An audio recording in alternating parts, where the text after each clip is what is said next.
शिवपुर गांव में सूखा पड़ चुका था। खेत सूखे, तालाब खाली और कुएं रीते हो चुके थे।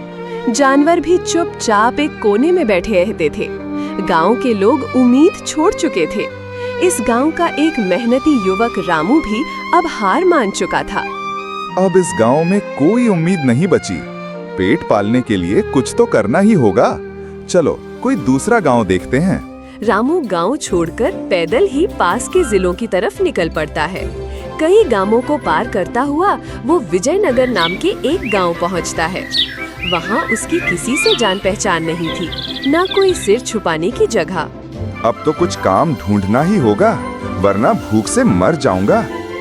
उसे गांव के सबसे अमीर किसान धर्मपाल सेठ का नाम पता चलता है।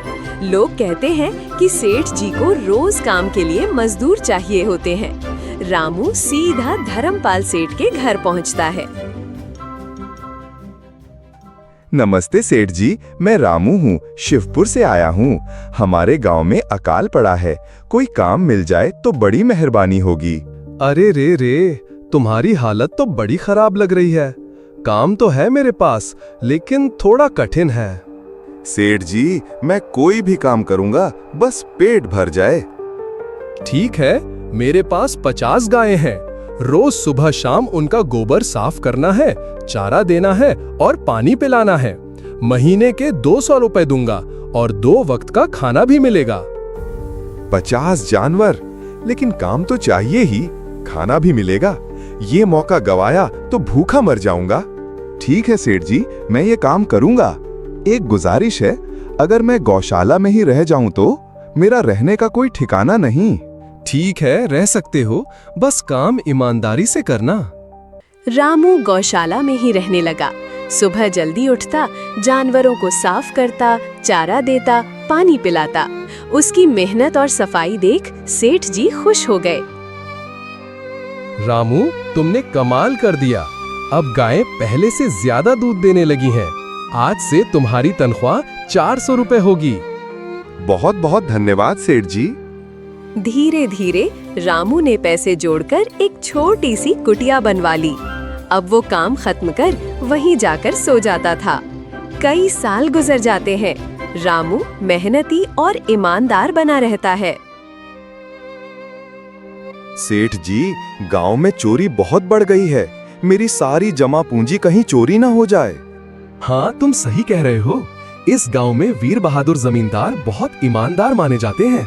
उनके घर पर पहरेदार भी हैं। वहाँ अपने पैसे रख दो। रामू वीर बहादुर जमींदार के पास जाता है। कौन हो? कहाँ जा रहे हो? मुझे वीर बहादुर जी से मिलना है, कुछ पैसे जमा कराने हैं। ठीक है, जाओ। नमस्ते जमींदार जी, मैं रामू हूँ, धर्मपाल सेठ के यहाँ काम करता हूँ। मैंने कुछ पैसे जोड़े हैं और उन्हें सुरक्षित रखना चाहता हूँ।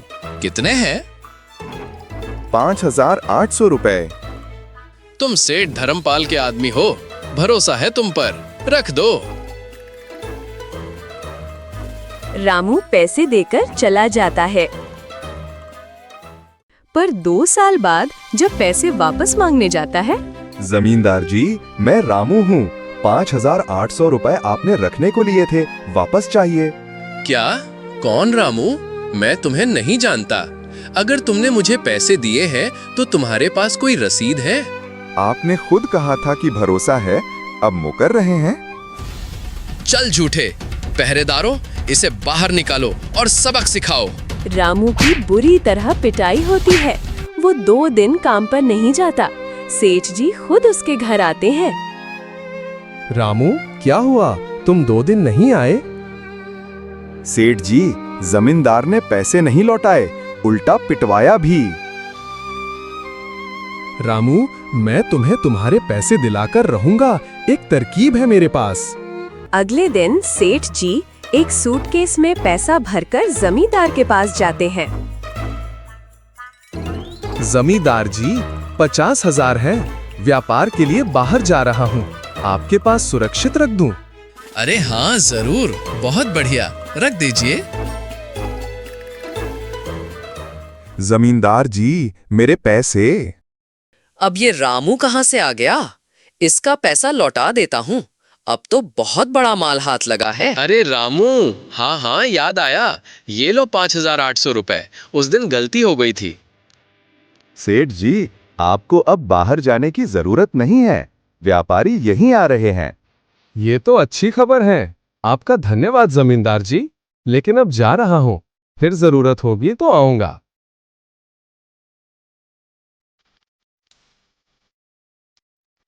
ये धर्मपाल सेठ तो बड़ा चालाक निकला। मुझे दोनों ने मिलके बुद्धू बना दिया। ऐसी ही कहानी देखने के लिए चैनल को सब्सक्राइब और एक लाइक करें। फिर मिलते हैं एक और कहानी के साथ।